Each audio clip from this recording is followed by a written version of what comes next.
Yes, so welcome to Vasily's garden, folks. I'm just checking up on my eggplants. Remember the bubble wrap for the hothouse I created? We've got the compost thermometer in there, and the first time we put it in there, we inserted it into the soil. It was sitting around 8 degrees, 9 degrees, and that's way too cold for the eggplant to overwinter properly. It'll probably kill the plant. So I've bubble wrapped it, and you can do it this way if you like, or you can build a proper hothouse. You can use just normal polyurethane plastic. I've gone with a bubble wrap, and I've got a couple of posts around it. And I checked it on the other day, the temperature that is, and it was sitting around 13, 14 degrees. Now today it's only just stopped raining, and mind you, we had a lot of wind yesterday, so it was quite severe cold weather that we were experiencing. And just checking now, it's sitting just over 11 degrees or thereabouts. The camera zoomed in, and that's what my camera operators told me it is at. I can't see it from here. It looks like it's 21 degrees for me, but it's warmer than what it was at 8 degrees. Even that 2 to 3 degrees difference in temperature by raising it helps the plant and prolongs its dieback, and hopefully it does survive, or overwinters properly. It doesn't go backwards completely. And I've still got to get in there somehow and harvest the eggplants. I'm at my olive trees here, folks.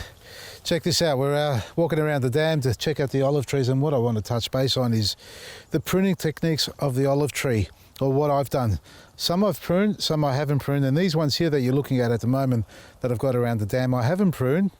For a number of reasons. One mainly is because I don't want it to grow too big. I want it to stay small, but I have to thin it out, because the idea with all trees, in fact, is to get as much airflow and sunlight down the middle.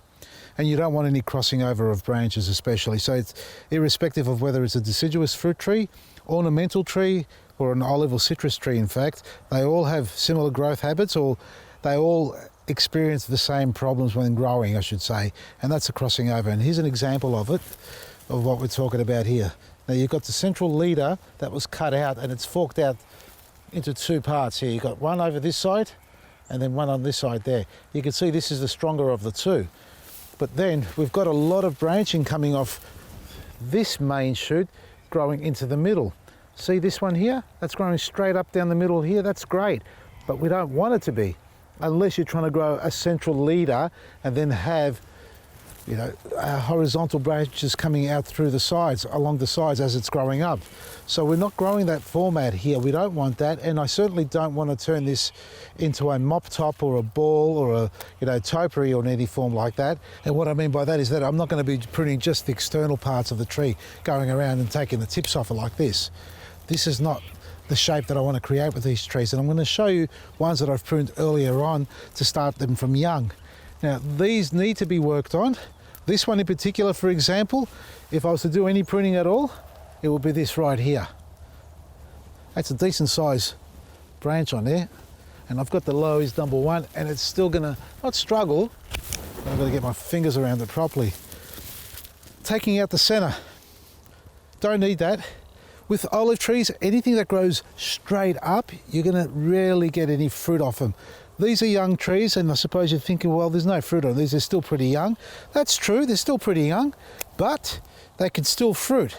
Now, the other part to this is taking out all the inner parts. So we've taken out one main shoot, and I'm referring to this part here, for example.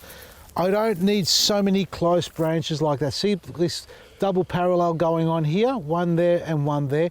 That is not going to work for the tree. You've got to pick which one of the two, and at the end of the day, it's aesthetics and whatever you like to see growing on the tree that suits your visual desires, and obviously structurally sound as well. So one of these two have to go.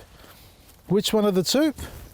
Well, let's have a see. Let's have a look. This one here is actually forked out nicer. See, it's actually breaking out at the top, whereas this branch here, it's still growing continuously.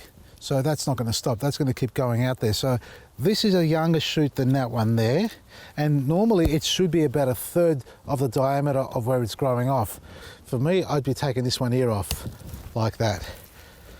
And then working on the branches that are all growing in towards the center. That again is growing into the center. We don't need that. So let's start with that to make it easy for you to understand what I'm doing here. And then we'll go back and see what other branches we need to remove. And then we'll go and compare it to trees that I've done earlier in the season, and you'll see the results. Now, Do not hesitate on how much you cut back, especially on an olive tree. They are very resilient, and the more you leave on it, the longer it takes for you to shape the tree long term. Now, we've got a lot of lower branches, and they're great because they're growing out horizontally, and that's what we want, but these are way too low for me. So do I keep them? Do I take them out? That's good. That one there sort of growing straight up, and I did cut it off already shorter there, but I might actually just take that off. No, wait a second. Let's work on these. Let's just get these lower ones out because they are too low. They're literally at ground level, and they're not going to serve any decent purpose long term because the tree will grow a bit taller. This is growing straight up, no good to me. Take that off completely. Now, we've got one forking over the other. See that branch arching over the top of the bottom one here? That's growing underneath, but then we've got this one on top that's growing. And we've also got another branch growing here. So that's a young sapling coming along, but that's right next to the other one, and we don't need them that close. What we needed to establish from a young tree is its structural integrity. So we've got our main trunk, depending on how tall you want it to be, then you've got 2, 3 or 4 branches coming outwards that have become the actual structure of the remaining part of the tree on top that grows. So in this case here, this will have to go, or will that go? Or we'll keep that. They're both good branches. Let's walk around and judge it better before we cut it off. So if we take that off, we're left with this. And if we take that off, it's a higher branch, and we can train that better. Then we've got this one growing over here, and then this one here hopefully will grow out to become a stronger leader, but we don't need it that low. We can work from this one. So if we take that one off, yeah, that's better. And then we go around. Again, I don't need all this stuff inside here. I just need the outer parts. All that's got to go. All this literally has to go. Like that, like that, like that, like that. Okay? And again here, let's just cut it back like that for a second. It's still too long. You can see the long shoot there. If I don't cut this off, it'll just keep growing up to the sky. And remember, we still left one down here, down low. But again, these two are very close. And then as I look at it, if I take that away, we've got a gap here. Wait, let's get rid of this. There we are. Now looking at this, 1, 2, 3, up nice and balanced. This is almost growing from the middle of the trunk. You can see it over the top there, it's growing from the middle. So this should actually go. We've opened it up, and now let's remove the uprights on this one as well. The ones that are growing on top for now, we don't want them. So we've really cut the guts out of here in the middle, and again here and here. All right.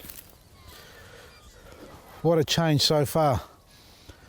A few more to take off, a couple of crossovers here. Have a look at this. We don't need this happening.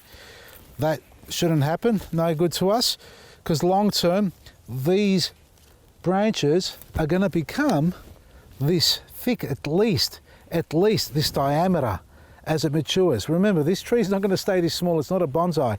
The trunk on this the base of this tree, the trunk itself, will get to at least 30 or 40 centimeters in diameter like that. So this will eventually disappear as well, I think. But for now, I've left it there because it's not sitting too low. Well, yes and no, but I'm happy with it for now. So we don't want anything. So these are really close to each other.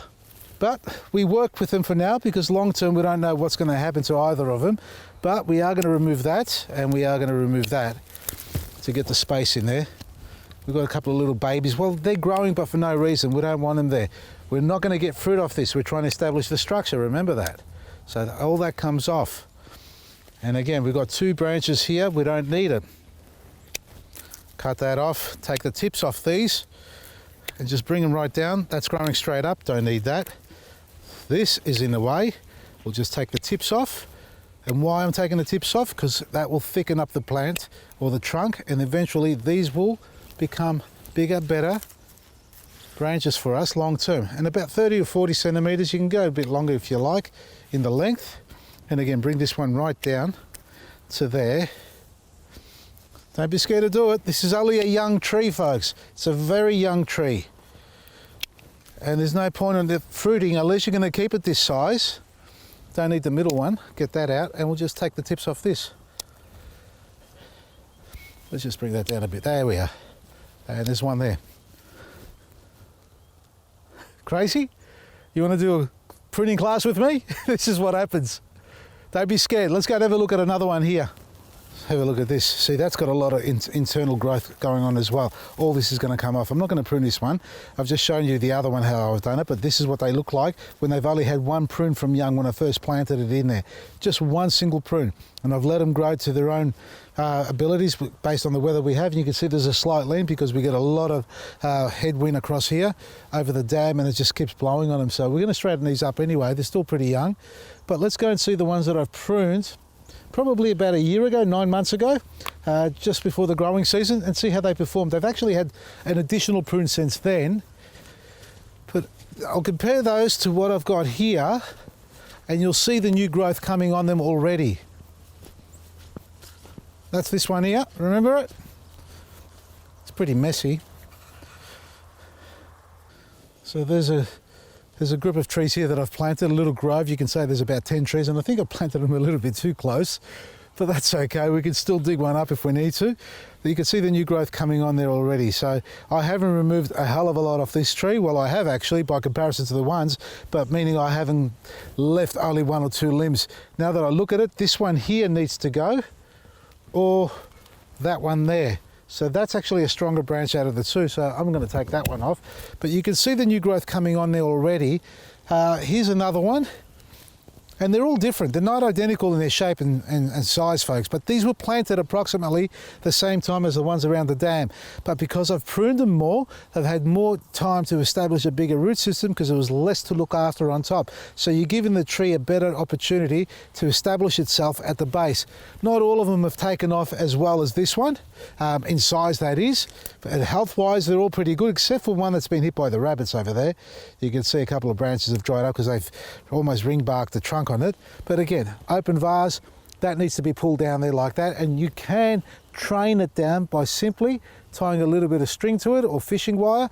Make sure you wrap it around so it doesn't cut into the bark, and peg it down to the base so it holds it into shape like that, so you're creating that open vase. As these get thicker, our fruit, because I don't want these to become big trees, our fruit will start to establish on the ends here. So we'll get it up to 5, 6 foot, maybe 7 foot, I doubt it, but 6 foot is comfortable, but nice and open. So we have this big long branch coming out here and a cluster of fruit developing. And I want that horizontal look on them. I don't want them growing straight up because you're not going to get as much fruit from the upright growth as you are from the horizontal branches. Here's one that's bushed out already. So this one's really happy. And again, see what happens when you strip it through the middle? You get all this new regrowth coming in, and that will bush up and fill in again. So don't think by pruning it too hard you kill the tree. The last thing is that's what's going to happen here. In this respect, you can see what happens. It reacts by growing back because these are the solar panels. The leaves are, they get the sun, they actually photosynthesize and make all the wonderful sugars and energy that the tree needs to be able to grow. Now imagine this tree in 5 or 10 years time, how big it would be with the trunks. Imagine it on a larger size and how open it is. That's what you want to see in the middle, especially with an olive tree. Keep in mind, as these grow out, they will bush out a lot more on top, so you're not going to get a completely open section in the middle, but you can train it like that. And I've seen some of the best olive trees that have just got this open, overarching branches weeping down on the sides and loaded with fruit, completely loaded with fruit. Oh, can't wait. Now, pruning workshops, we're doing them, and I mentioned that I think it was yesterday's video. So we're doing our fruit tree pruning, planting, preparing and pruning on all fruit trees. That's deciduous trees, folks. We've got 3 classes on. The first class is almost booked out. I think that's the 16th and 24th and 30th. The 16th nearly booked out, and there's a few seats still remaining on the 24th and 30th. If you're keen to come along, get on our website, vasili'sgarden.com, and book your seats. Reserve it now before they sell out. Look, if we do sell out, we'll consider more classes later on, but for now, we're only going to hold 3 classes. That's at vasili'sgarden.com for everything you need every day. From me, Vasili Maresi.